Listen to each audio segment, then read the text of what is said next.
How I use Twitter and how I think Twitter can be used as a marketing tool. That in itself is somewhat controversial because there are many sort of Twitter Nazis who believe that Twitter is performing social relationships so that you can tell other people when your cat rolled over. I don't begrudge people who do that, but I do begrudge people who judge other people by how they use Twitter. I think Twitter is a tool, rather sort of neutral. It is just a tool. Although I guess you could say the NRA says that, you know, a gun is just a gun, it's who's pulling the trigger. But that's a different discussion. So I want to show you how I use Twitter. And the fundamental premise of how I use Twitter is based on this short sentence here, that I truly do believe that with Twitter and blogs and sites, basically nobody's are the new somebodies. And by this I mean that it used to be that there were a very small number of people who were sort of omnipotent and perhaps even omniscient. And I think that situation has radically changed with Twitter. And it's the democratization of power, if you will. And so I love that. I love this about Twitter, that whether you're Bill Gates or Steve Jobs or Lovely Boy 15, you get 140 characters. And that is a beautiful thing. And so my entire philosophical premise of Twitter is based on this fact that in this world, you have to really approach things differently. And I'd like to use a historic example.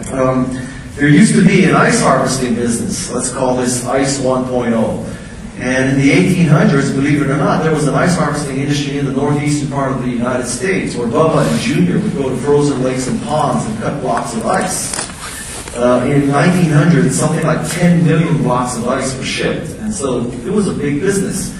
And Ice 1.0 was, you know, let's have a bigger, sharper saw, let's have more horses, but fundamentally it has to be winter, it has to be a cold city. I think Ice 1.0 is, in terms of marketing terms, like websites.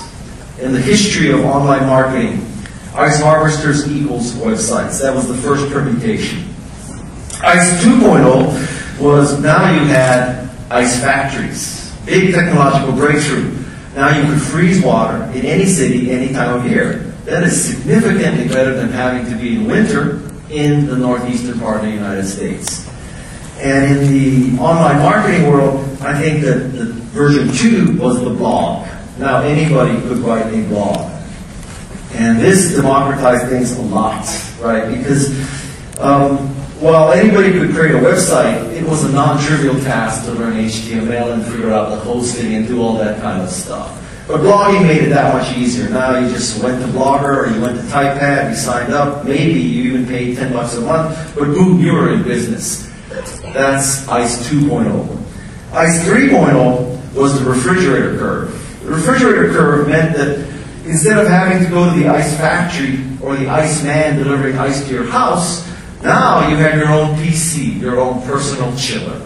So things have gotten just better and better in the ice business. It went from, it has to be winter, it has to be a cold city, Bubba and Junior go out to a frozen lake or pond with a saw and a horse, to now we can freeze water in any city, in any time of year, ice factory. 2, version 3, now we have personal chillers, refrigerators, no more ice man, no more going to the ice factory. Version 3 of online marketing is a tweet. And I happen to just love Twitter. I think it is the most powerful marketing tool that I've seen since probably television.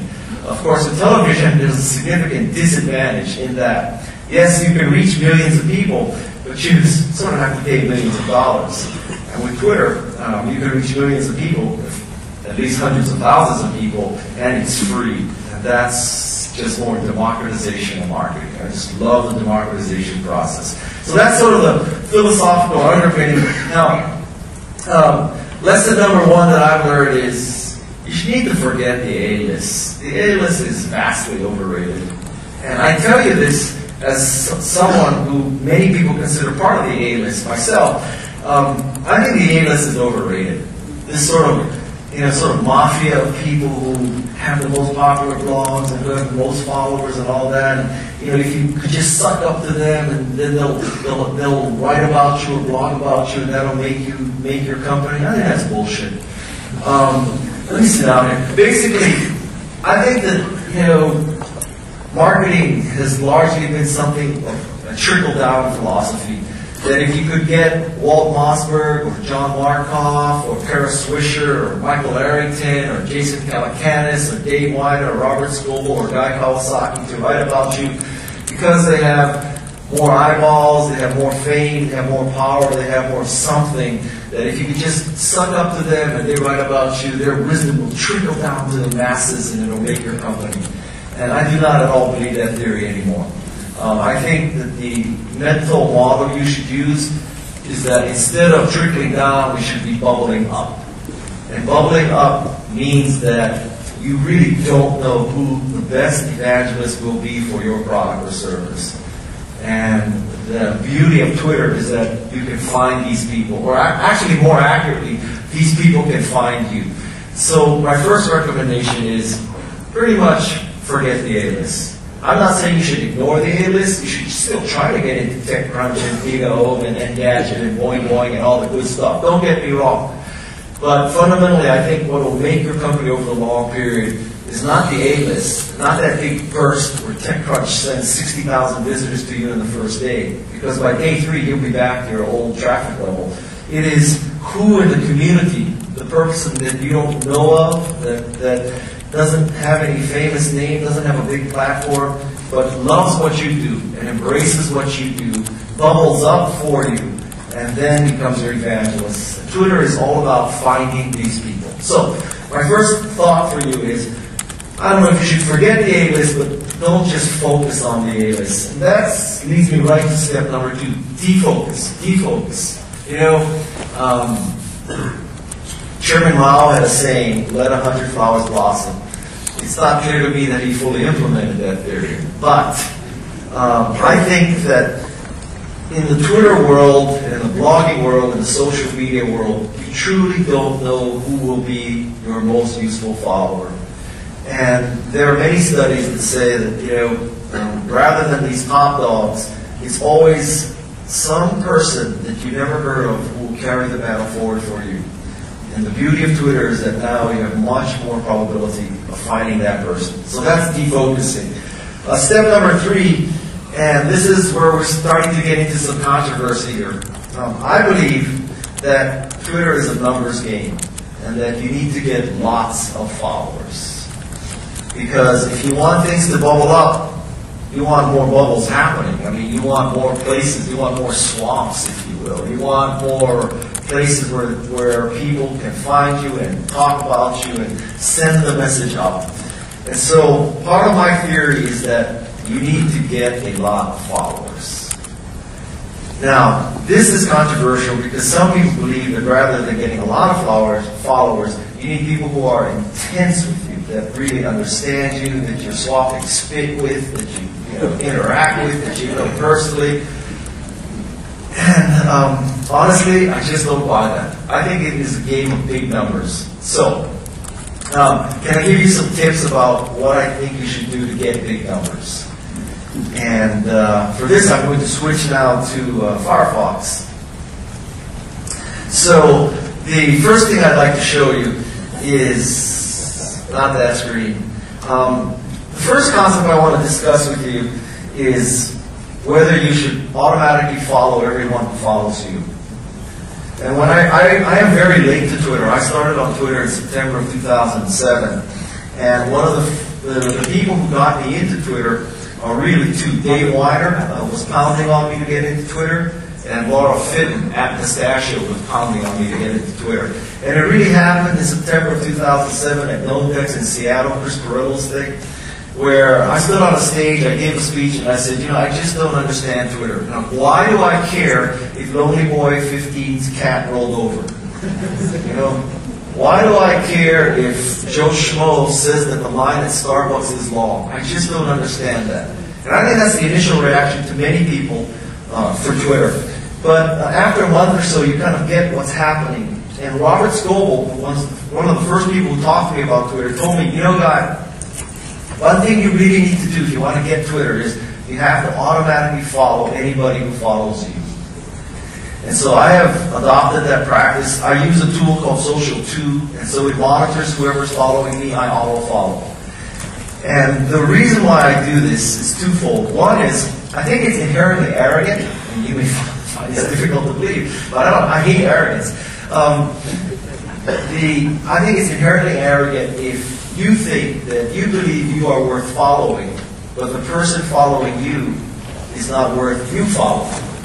And so I don't want to send a message that 91,000 people follow me, but I only follow 50. Because that's like saying that of the 91,000 people who follow me, only 50 matter to me. And that is not a message I choose to send. I don't believe that is true. Now, I happen to be an odd case now, because now I have 91,000 people who follow me, and I follow about 97,000. So I follow more people than follow me. And I think that's because over the course of time, there have been people who unfollowed me. So you know, we were going one for one down the path, and then some people just stopped following me for reasons you'll see later in this presentation. But I never unfollowed them. Now, social too, believe it or not, can automatically unfollow someone who's not following you. So I used to do that. But then I got so many messages that says, "Guy, why did you unfollow me? You're hurting my feelings. You're pissing me off. Why did you start unfollow me? You are the dick that everybody says you are. You're a terrible person. You stopped unfollowing me." And the most amazing thing is, I asked them, "Well, did you stop following me?" And they said, "Yeah." And I said, "Well, how come I can't stop following you?" And it's like a whole thing. So one thing I learned about Twitter is it's not rational. You know, if you unfollow somebody, you are perfectly justified in being offended if they unfollow you. That's a side lesson on Twitter. So this is one site that I use. So I'm going to go down through a bunch of sites to show you stuff, okay? Now, if you're a power Twitter user, much of this may be repetitious, but if you're not, I think I can show you some things to do. So, first of all, I follow everybody who follows you. Oh, so the first reason was this lack of arrogance. The second reason I follow everybody is I want to enable people to be able to direct message me. Because when you have 91,000 followers, trust me when I tell you, you don't watch the stream of 91,000 people.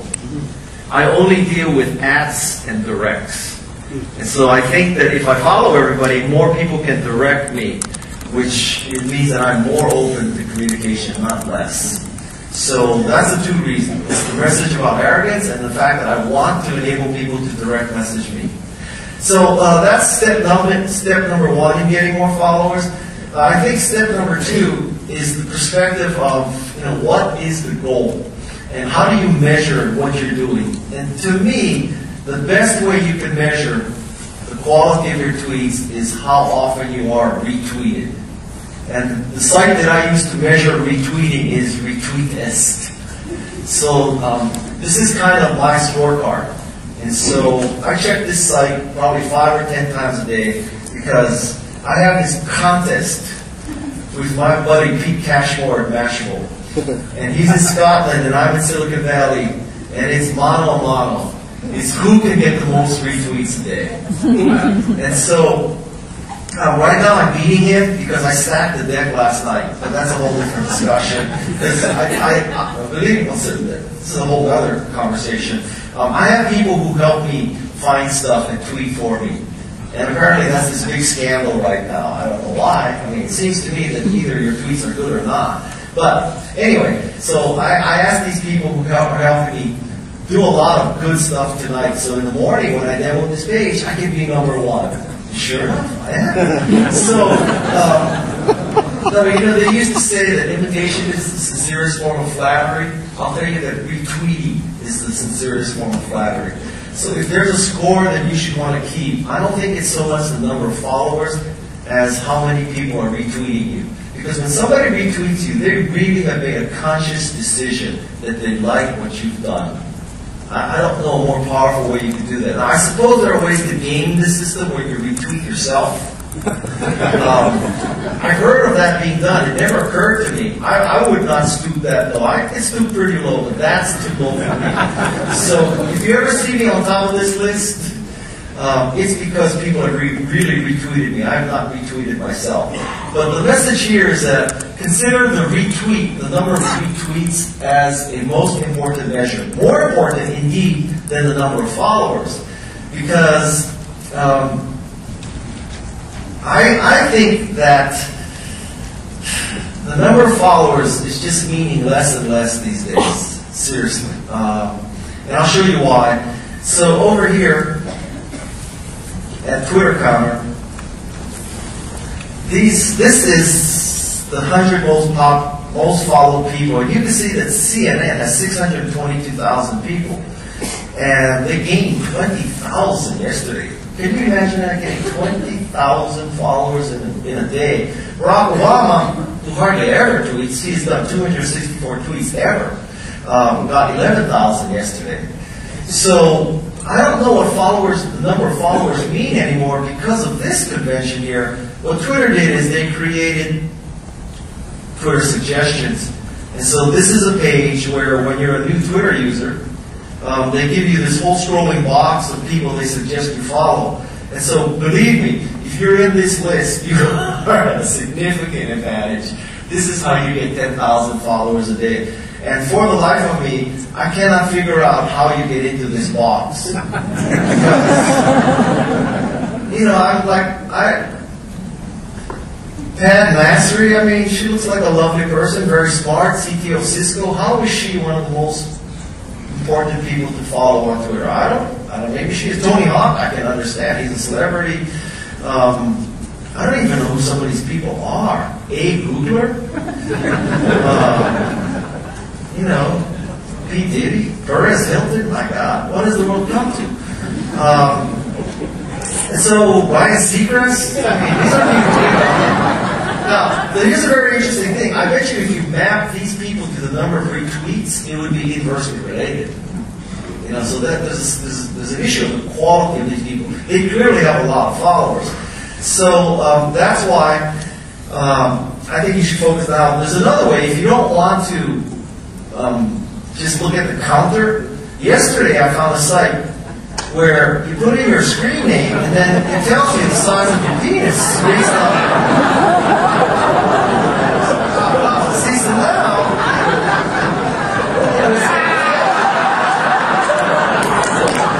So, you know, if anything, this is more powerful than Twitter right now. You know, now there's. So, you know, perhaps this will do very well. So that's another way of measuring the followers. But again, I think retweeting is the most important. The other way you can look at it is something like Twitterlizer, which measures the most influential people. I don't quite understand their algorithm. It's a combination of how many people follow you, how often you retweet, how often you are retweeted, your signal to noise, your velocity, all that. But all I can tell you is I love their analysis because somehow they think I'm the second most influential person on Twitter. So, and again, it's me and Mashable, me and Pete Cashmore. We just, you know, this is a contest for me. So, this is another way of measuring influence on Twitter. And, you know, so now the issue becomes, you know, how do you get more followers? And I'll just show you how I get more followers. And the way I think I get more followers is because of the quality of the links I put. Not because I ever say that my cat is rolling over, because I don't have a cat. So, one tool I suggest for you to use if you decide that getting more followers is a worthy goal, Stumble Upon is very, very useful. Very, very useful. This means that people have found stuff that's very interesting for you. And so this is the Stumble Upon homepage, but what I have is a Firefox plugin. And I click on Stumble here every once in a while, and he finds, you know, I don't know, quick stick deodorant. I don't know what the hell that is. So this is how you can make a stick deodorant. It's fascinating. This is kind of like MacGyver. So that's not a good example. So these are, what are these? I'm not a big fan of rainbow girls. I'm talking about display choice of cats. It's kind of interesting bottle. So I kind of click on Stumble every once in a while, and peanut butter finger mini cheesecakes. That looks actually good. So then I do something called Adjects, and I shorten the link, and I say, check out peanut butter. What was the name of that thing? Peanut butter mini cheesecakes. And I tweeted, and I tell you that somewhere, somebody who's following me right now really loves peanut butter and is going to retweet this. I can guarantee you that. So that's going to happen. So I use Stumble Upon. Also, another thing that I use a lot is Alltop. I mean, obviously, as a co-founder of Alltop, I would use Alltop. So I go to, for example, I have some favorite Alltop sites, and I use science a lot. So I look at science, and this is a very rich place to look for stuff. So disease monitoring, recognizing 8 funny patterns, Alchemist Goes Green, these kind of things, World Water Day. Let's see. Cold fusion breakthrough at Science Guy. So I click on that, and I say, cold fusion is cool. Why don't we retweet that? So I'll go to Ajax, and I'll say, check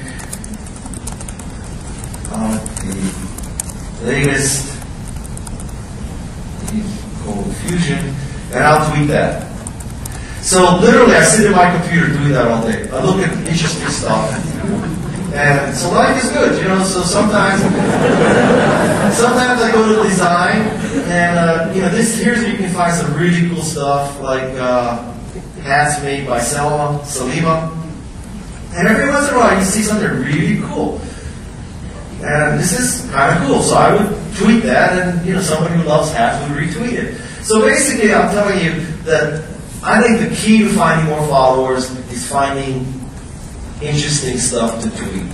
And so I use Stumble Upon, and I use Alltop. Oddities.alltop is also very good.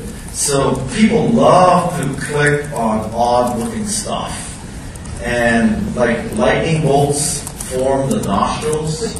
That would be Florida students suspended from bus for passing gas. I guarantee you that would be clicked on. I guarantee you. So I use Alltop to do these kind of things. And then let me show you the beauty of Ajax, which is why I use Ajax. Using Ajax is somewhat controversial too, because people think that I use it in order to get the advertising revenue. And actually, that's not at all true. I use Ajax because it is a Firefox button here, which is very convenient, and it also allows me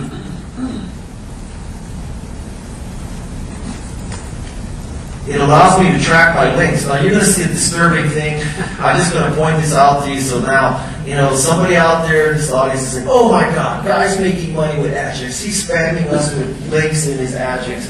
And he made $8.56 so far. That's why he uses Ajax. And I'll tell you a very funny story. So, my Twitter account has been quasi-hacked twice. And it's been quasi-hacked twice because I clicked too fast. When I actually tweeted, I tweeted my Ajax identity as opposed to the real page that I wanted to. So for a while, there was twice where people figured this out and said, oh, this is guy's Ajax ID, I can tweet as him. And when that happened, these people turned on advertising, so they made me $8.56. And so that's the big controversy. But the reason why I use Ajax is because you can do two things. It's a Firefox button, you can schedule in advance, so you can schedule them all night for tweeting, and then it shows you how many people click on a link. And so, like just now, remember I just tweeted about cold fusion? 113 people have clicked on it already. And the peanut butter cheesecake, 140 people have clicked on that already. So the beauty of Ajax is you can kind of figure out what's working. So you can schedule ahead, it's one click, and you have a link report. So that's a beautiful thing. Now, I'm going to go back to PowerPoint. This is kind of a schizophrenic presentation. I'm using PowerPoint and Firefox. That's not easy. So, number 4, my recommendation is, as a company, as an entity trying to use Twitter as a tool, you need to monitor what people are saying about you. That would be step number 1. So, let me show you how I do that. So, I monitor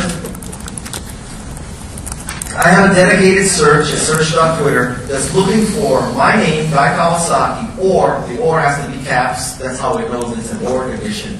Alltop, mentioning my company, minus alltop.com. I subtract alltop.com because when people are actually retweeting and posting about Alltop, I don't want to see that because there's too many of them. It would cloud this page. So I only look for people who are tweeting my name or Alltop, and I basically watch this all day long. And I answer people, and I respond to people, I debate people, I do whatever I have to do. And so, God, six just happened right there. So yes, Guy pushes adjectives, summaries, and Alltop so far. Yes, that's true. So that's what I do. I monitor. Now that's an example of me monitoring my company and myself. I'll show you other examples of monitoring. If I were Comcast or DirecTV, this is what I would set up. So this is a search that's always looking for the words Comcast or DirecTV. And if I were Comcast and I saw a pissed off DirecTV customer, I would swoop in and send them a tweet that says, hey, you can convert now, send you a special coupon. I would do that all day long. And if I were DirecTV, I would be doing the opposite. So step number 2 is I think you monitor. You monitor your company, you monitor your name, and you monitor your segment. I would monitor, for example, the word SEO if I were an SEO consultant, right? So, back to PowerPoint. Step 5 is then you copy, which is you copy what some people are doing, what companies are doing, some best practices, if you will. And I'll show you examples of how you can figure out who to copy. The starting point would probably be Twibs. Twibs is a site that tracks what companies are doing on Twitter. It's a beautiful site. So they watch Whole Foods, ESPN, MTV, South by Southwest, Wall Street Journal, Etsy, Fast Company, Pandora, 37 Signals, Comcast Cares, I'll come to that. So this is a site of a business directory. These are all the businesses on Twitter. Very useful. So by going here, you can see what companies are doing, and you can find companies you can copy and be inspired by what they're doing. So that's one thing to do, Twibs. When you get into Twibs, you will find people like Comcast Cares. I think Comcast Cares is an outstanding example, maybe not that current tweet, but an excellent example of how to use Twitter as a company. Because Mr. Comcast Cares, who works for Comcast, is monitoring whatever people say. And I know with total certainty that, because I've done it, I've said something like, I can't get my Comcast landline to work. And within half an hour, he's responded and said, you know, Guy, here's a special thing. He's done some very special things for me that I cannot tell you, but he's definitely monitoring. If you say something bad about Comcast, your service is down, it's slow, whatever, he definitely will pick it up and respond. I will admit, though, that I once tweeted that I'm throwing DirecTV out of my house, and within one day, the VP of customer service of DirecTV called me at my house to ask me why. So DirecTV is clearly monitoring Twitter also. Now, you might make the case that he's not calling everybody. That's probably true, but I was impressed that, you know, at least they caught the tweet and they called me. I still threw them out, but at my house, I live in Silicon Valley, and I use Comcast for my landlines and for my internet access. And on a regular basis, I get 25 megabytes down and 5 megabytes up for $60 a month. So I really love Comcast. It's great for me. So right now, all of you are tweeting that Guy loves Comcast, and Comcast Cares going to see this. I think a lifetime supply of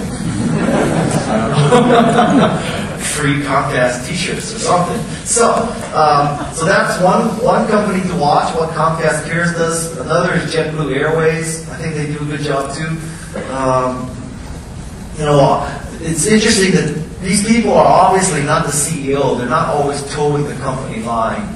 But they are at the company. They do company stuff and personal stuff, which I think adds to the interestingness. It's not a customer service rep, Slumdog Millionaire, somebody in Bangalore monitoring their Twitter account. I think it's very good the way these companies do that. So that's JetBlue. Amazon Deals is arguably the most interesting to me because Amazon Deals, they do this. They put up these short-term deals. And so, 6,847 people are following them, and they see these short-term sales and they click and they buy. That is a beautiful thing. I really love that. That is truly using Twitter, right? So, deal of the day, lightning deal, lightning deal, lightning deal. Well, they should sell my book every once in a while, you would think. But I love this. I love how Amazon does this, the Amazon deals. So that's another one to copy. And Cirque Las Vegas. Also very useful. So, for example, she's telling Las Vegas bloggers that, there's a special Zumanity show, call me or RSVP with me if you want to get to it. So, these are examples of Cirque du Soleil using it, JetBlue using it, Comcast using it, and Amazon using it. Those are things I think that are worth copying. So, let me go back to my PowerPoint here. So, step 5 was copy. Step 6 is search. And search is where it really kick in. And this is what made Twitter useful for me and interesting for me, because until then I really didn't get it, until someone showed me some eyes and the ability to search. So let me show you how I use search. So first of all, you start here, which is their very simple search interface, but I think you quickly grow past that. But let me do a simple search. So let's say that you work for a company that does Scion aftermarket parts. So you can customize your Scion, right?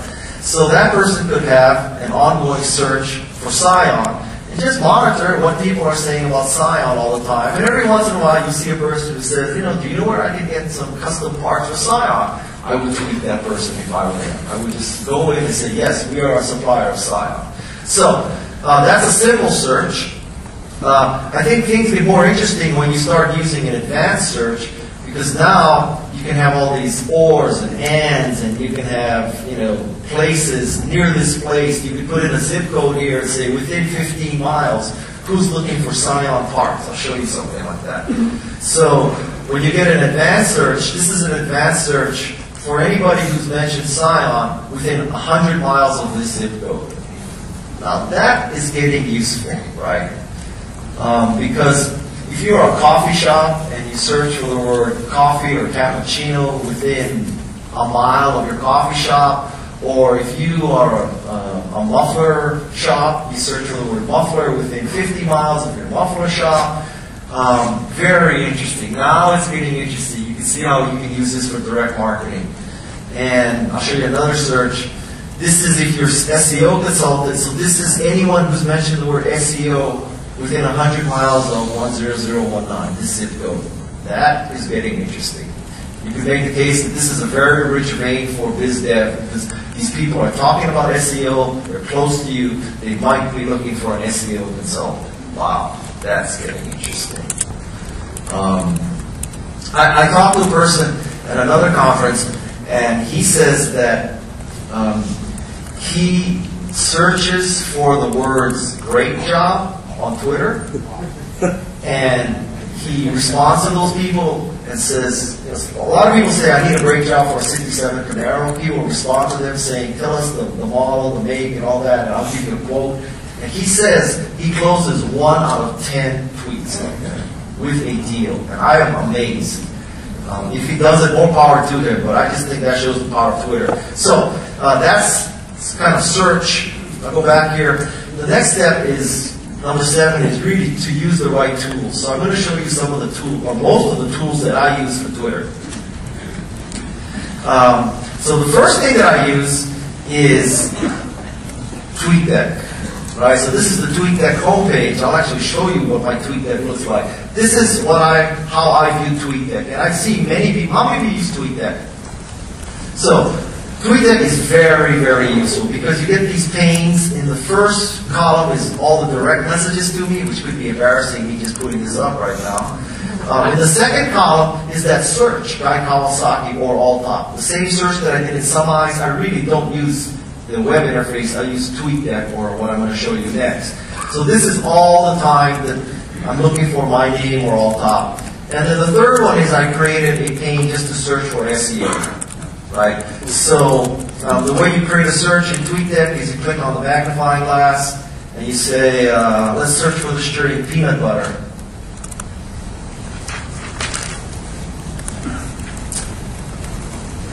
So now we love peanut butter, I told you. Buying in the store, eating peanut butter and honey sandwiches. Check out peanut butter mini cheesecakes. This looks so good. See, somebody retweeted that. I told you. Now, Pete Cashmore in Scotland, he's looking for this great link about some really cool thing, and I'm tweeting about peanut butter cheesecakes, and I got retweeted. How do you like that? So, this is how I use TweetDeck. Now, the limitation for me on TweetDeck is you can only be in one account at a time. And I know he's working on a version where you can be more than one account, but until he does, I'll show you how I use another tool. I also use Twirl. And the sole reason I use Twirl at any point is because I need to monitor two accounts. I have two accounts, Guy Kawasaki and Alltop. So on the left side here, I've signed in as Guy Kawasaki, and I am checking my direct messages. So these are direct messages to me at Guy Kawasaki. On the right side here, I'm signed in as Alltop, and I am monitoring the search Guy Kawasaki or Alltop minus Alltop.com. I don't want some messages. And I also subtract the retweets, because this may seem immodest, but I subtract the retweets because I get so many retweets, it would fill this page.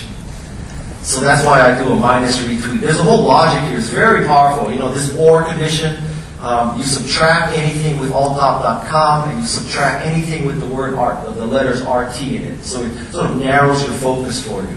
So in this column, I only see people who mention my name or Alltop, but not alltop.com, the site, and nothing that people have retweeted of mine.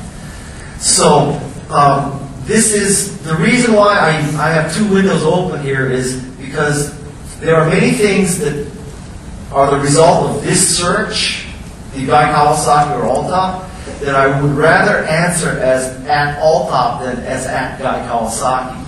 And the reason I do that is because some things are questions about Alltop that I'd rather answer as Alltop than as at Guy Kawasaki, because when I answer on the left side as Guy Kawasaki, 91,000 people are burdened with that response. Right? When I answer on the right side as at Alltop, only 3,500 people are burdened with that response. So when somebody says, I love Alltop, I find that message. If I responded as at Guy Kawasaki, thank you very much, 91,000 people would have to see my response. If I respond as at Alltop, only 3,500 people have to see that. So that's why I choose to not put all the stuff in at Guy Kawasaki. I choose to do, basically a good rule of thumb is, at Alltop is for me to spam, at Guy Kawasaki is for me to push links. It's kind of a good, you know, in a sense, I'm like Discovery Channel married with QVC. Good metaphor, powerful and ugly, but that's kind of what I do here. Okay, so the reason again I use Twirl is so I can be signed into multiple accounts. If TweetDeck ever becomes where you can be multiple accounts at once, I would probably use TweetDeck more. Although I will tell you, okay, very esoteric, it will depend on how he integrates multiple accounts. Because what I want is I want the ability to see in one pane all the responses to both accounts. If he makes it so that there's at Guy Kawasaki in one pane and at Alltop in another pane, and then I have to do a search, and then I have to do my directs, and then I have to do my other directs. Now I have 4 panes. This 13-inch computer is the center of my life. There's not enough horizontal space to put all those panes. So I hope what Ian's going to do when he integrates multiple accounts, and you can all tweet this so he gets this message, because I know he searches for TweetDeck. I want him to say, you can have multiple accounts, all your directs in one pane for multiple accounts, all your search results from multiple accounts in one pane. That way, it'll still be possible to monitor multiple accounts in only 1 or 2 panes or 3 panes, not have to have 1 pane for each account. That, no pun intended, will be a pane. So that's Twirl. And what else was I going to show you? CodeTweet. CodeTweet is a product that is built for companies who are tweeting. And it is kind of a beautiful thing. It takes a minute to draw, so it is web-based. And the assumption is you have multiple accounts and multiple people. So you can do things like, if it ever gets anything, you can do things like assign tweets to people. You can monitor tweets, how they've answered it. You can also, it's sort of an Entourage or Outlook Express interface. As you can see here, you have an outbox. You can see what you sent. You can schedule things in advance. You can assign them to people. You can also thread. So CodeTweet is still under beta, but it is very, very powerful. It is built for a scenario where a company is using Twitter and multiple people have to be in that Twitter account. It's very useful. Something that I think will help a lot of people, a lot of companies use Twitter. So that's CodeTweet. I also want to show you something that's not related to Twitter, but I think an SEO audience would really enjoy this. So there's this product called Tint. And what Tint does is it is, you know, the newest great lie is it's not the checks in the mail. The greatest lie right now is it's only one line of JavaScript. Right? Everybody says that. It's only one line of JavaScript. So Tint is one line of JavaScript that you add to your blog or your site. And from then on, when people copy text from your site, when they paste it, it'll be pasted with your URL. Okay, so let me show you. So if you go to my blog, and let's say you are just so impressed by this paragraph that you copy it, and then you go to an editor, and this could be your email, and oops, I did it wrong.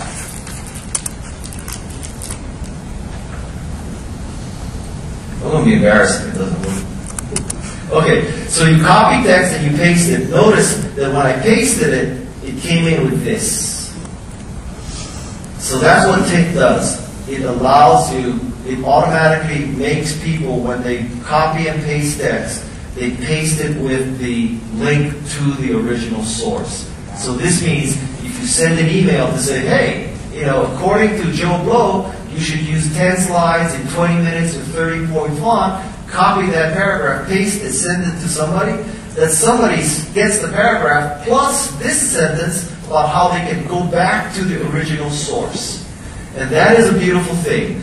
So theoretically, this leads to more traffic because now your recipient doesn't just get the paragraph, they get the paragraph and the link that it came from. Now, on the owner's site, the blog owner's site, or the website owner's site, at Tint, you have a dashboard, and it shows you how many times that paragraph was copied, and which paragraphs were copied, so you can tell which blog postings, which paragraphs were the most popular, which is very, very useful.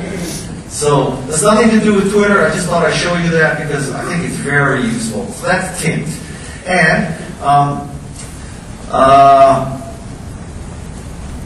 And now I want to show you, I'm going to go back to PowerPoint here. Oops. Okay, so step 8 is a very important concept. You need to be willing to squeeze the trigger on Twitter. And I think a lot of people are hesitant to do that because they think that, I don't know, Twitter is supposed to be just social networking and it's somehow wrong to use it for commercial and marketing purposes. I have never had that limitation, obviously. So you need to be able to squeeze the trigger. And let me show you something that is bound to be controversial, but it is the height of squeezing the trigger. So this is something that I found called Twitter Hawk. And Twitter Hawk is truly an interesting thing.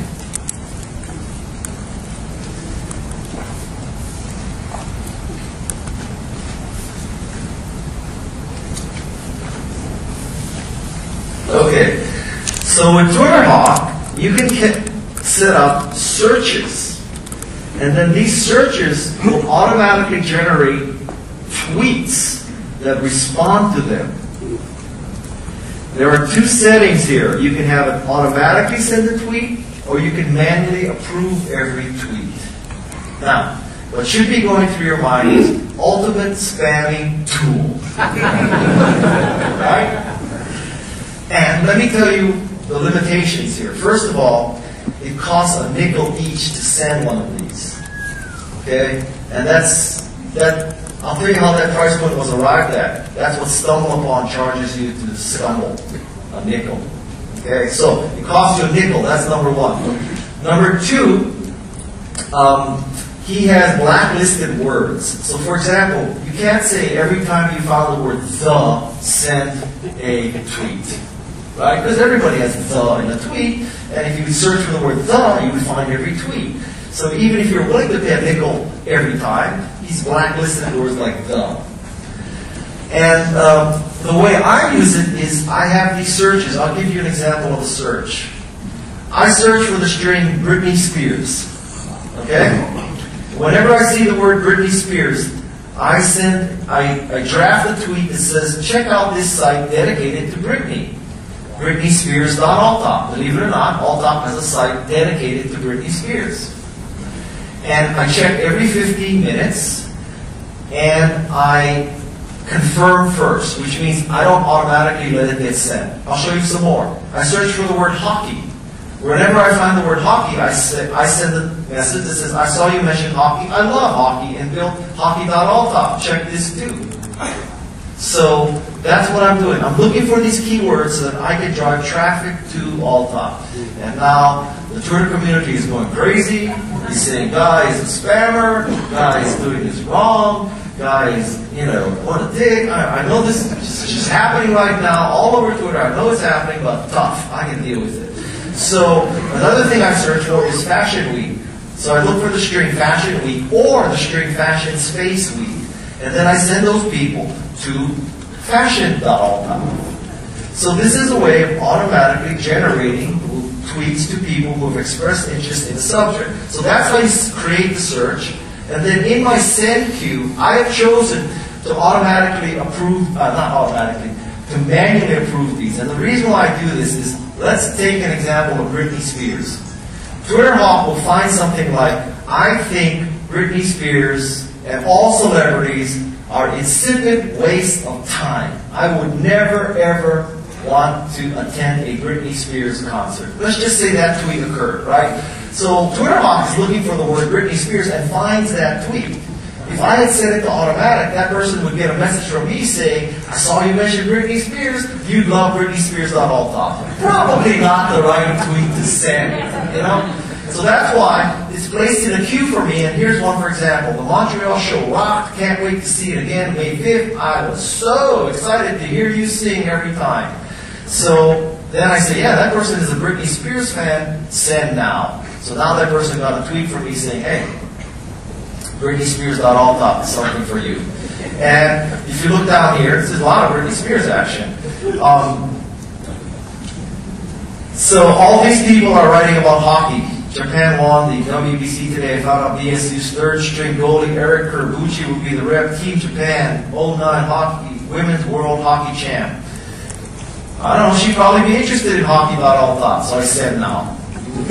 So that's what I do. And I'm not sure that this is good for everybody, to put it mildly, but it is an automatic way. You could do things like search for Scion within 100 miles of this zip code and draft a response. I am a Scion parts supplier, and put it in manual mode. Look at the tweet and say, this person, if the person says, I'm a Scion addict, I love anything about Scion, send them the tweet about your Scion parts. If on the other hand, if TwitterHawk has found the thing that says, I bought a Scion and it's been nothing but trouble, you probably don't want to send them a tweet about this is how you can get customization parts from Scion. So that's why I do it manually.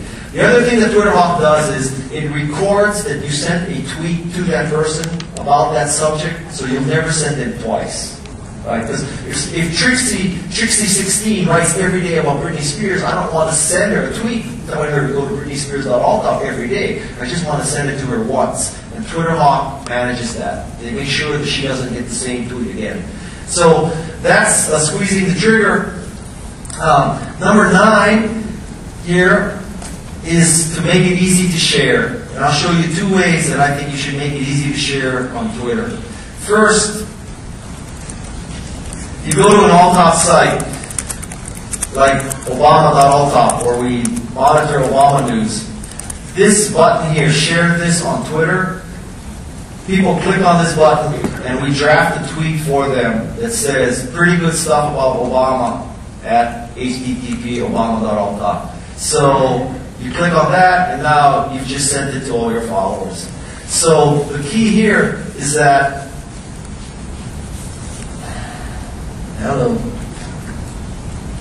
the key here is that I highly recommend that on your blogs and on your websites, you have this share on Facebook and share on Twitter. I can't tell you how many people do that every day. It is a beautiful thing. People, you know how lots of sites, you open up the pop-up and it has dig, delicious, Twitter, tech meme. I mean, there's like 16 ways to share. I think that's wrong. I think when you give people so many choices, they just look at that and they say, wow, which one is the dig icon? Which one is the delicious icon? Which one is the bubblicious icon? Which one is the tweet meme icon? It says stop. I'm not stopping because right after this, the conference is open. It's not like there's another session. So I really hold that up all day. No, seriously, I asked permission. Seriously, they said it's okay. Because they started late. Can't blame me for the registration line. Okay, so seriously, you really should do this. You should put a button on your website that says post to Twitter or share on Twitter. It's been so useful for all-top. Then I'll show you the height of sharing is Twitter feed. This is also sort of beyond thunder, though, bound to be controversial. More hate tweets are going to fly right after I show you this. So, my buddy, Mario Menti of Twitter feed. Twitter feed, by the way, is a way that you can say that you put in an RSS feed address and you put in your account information, and from then on, Twitter feed will go and get the RSS feed and automatically tweet it into your tweets. Which is a beautiful thing, right? So let's say that you really love TechCrunch. You really love the TechCrunch RSS feed. So you're using Twitter feed, you say, all right, put the RSS feed into my tweets automatically. Whenever TechCrunch pushes out a post, get the RSS feed, put it into mine. That's a beautiful thing. Right? It's a way of getting a lot of content into you. So I took that one step further, and I asked my buddy Mario to make it so that people could sign up so that whenever the all-top news blog sends out a message about a new topic, it would automatically appear in their account. So just let me review as you wrap your mind around what I just said. There are 590 people who have essentially let me put anything into their Twitter account. They have signed up so that when I say we open up a new account, a new topic, Obama.alltop, when I put that into the all-top blog, it goes into the all-top blog's feed, which goes into 590 people's accounts. So 590 people would automatically tweet what I just blogged, that there's a new topic. We calculated one day, we counted how many followers those 590 people have. It's 125,000. So, wow, this is powerful. This is completely voluntary. Now, people who have done this, it's very interesting. The way we do this is we go through the 590 people, we alphabetize them by first name, and then we send out batches every half hour. So we're like 20 from, everybody who starts with A, the first 20 people whose name starts with A, we send out 20 of those tweets. Now, one of the unfortunate things is if you happen to follow those 20 people, you'll get 20 identical tweets in a row, right? So if you do this, you might get some hate mail. But the flip side of this is very interesting, which is something I never anticipated. Lots of people have told me that because I signed up for this service, I have more conversations because your automatic tweets are more interesting than what I tweet. So, using this example, 590 people tweet that Obama.alltop now exists. And some people say, well, so now people are writing to me saying, oh, I didn't know you were an Obama supporter. I'm an Obama supporter too. And it fosters more conversation, which I never anticipated. So this has been very, very useful for Alt. It is completely custom. You have to beg Mario Menti, the author of Twitter feed, to do this for you. But I truly do believe there are some companies who are particularly they have cults. Like, I bet you that, let's take an extreme. I bet you that if Harley Davidson did this, there would be hundreds of people who would sign up and say, all right, Harley Davidson, I love you so much. Anytime you post a message about Harley Davidson, you can automatically post it into Twitter for me, as me. I bet you there would be people. So this is truly, truly beyond Thunderdome, a powerful tool. But it has to be used very wisely. It's like a nuclear weapon. It's very, very tricky. But if you have people who truly follow and truly love what you do, you truly have evangelists, I bet you people would sign up and let you do this. But this is at the extreme of using Twitter. Of course, I do extreme things.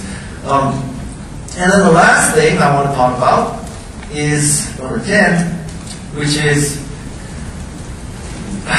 you have to be willing to take the heat if you use Twitter as a tool. Really, you will get heat. You'll get heat that some people say you're a spammer, that you're not using Twitter right, that that it should be used only for cats rolling over and lines at Starbucks, and that you're anxious today, you're not anxious, you just went for a jog, you just came home from a jog, you're just about to go for a jog. There are some people who believe that. I think that's perfectly legitimate. I just think that what I do is just a different way. So you have to be willing to take the heat. And I have noticed that I take a lot of heat, so I invented a new acronym that I hope gets into the Urban Dictionary someday, which is UFM. Now, people have tried to figure out what UFM means. Some people think it stands for you something moron. But it really doesn't. It stands very, very simply and unemotionally for unfollow me. Which is to say that if someone doesn't like what you tweet, just send them a 3-letter message off them. Which is, unfollow me. No problem. Just unfollow me. Get out of my face. So, I'll show you the kind of heat that I take.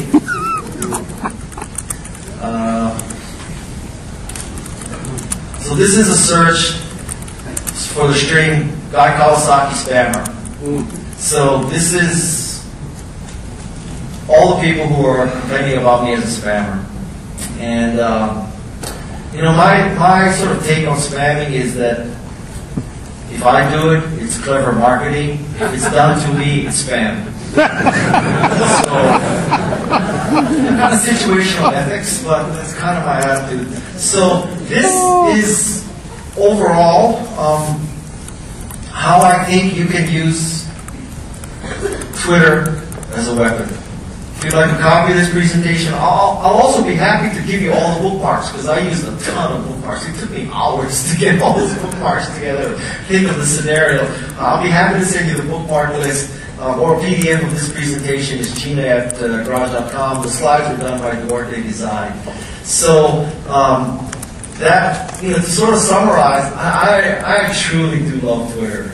I mean, I love Twitter as much as I love Macintosh, and I love Macintosh. And so I have I've made a lot of friends on Twitter. I've used it as a social network, but I also use Twitter definitely as a marketing tool. And I dare say that All Thought would not be nearly what it is without Twitter. And so Twitter has been great for me. I hope you can take some of these methods, some of this stuff that I do, and use it for yourself. That's kind of everything I know about how to use Twitter as a tool. Thank you very much.